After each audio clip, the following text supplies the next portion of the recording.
सांगे उगे नदीवरील पुलाचा एक भाग एका बाजूला कोसळला असून त्यामुळे त्याच्या संरचनात्मक सुरक्षतेबाबत चिंता निर्माण झाली आहे.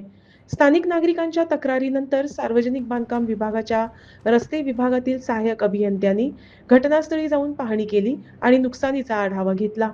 या समस्येवर उपाययोजना करण्यासाठी आणि पुलावर प्रवास करण्याची सुरक्षितता सुनिश्चित करण्यासाठी आवश्यक पावले उचलली जातील, असं अधिकाऱ्यांनी स्पष्ट केलं.